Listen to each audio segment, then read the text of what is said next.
পৃথিবীর এমন একটি জায়গা আছে যেখানে মানুষ মরুভূমির মাঝখানে হাজার হাজার গর্ত খুঁড়ে সবুজ বন আর ফসলের ক্ষেত তৈরি করছে। শুনতে অবিশ্বাস্য লাগলেও এটি সত্যি।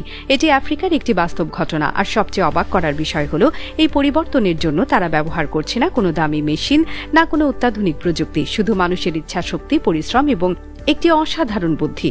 প্রতিদিন সূর্যের তীব্র তাপের নিচে তারা মাটিতে অর্ধচন্দ্রের মতো দেখতে বিশেষ আকৃতির গর্ত খুঁড়তে থাকে। স্থানীয়ভাবে এই পদ্ধতিকে বলা হয় ডেমিলুন বা হাফ মুন সিস্টেম।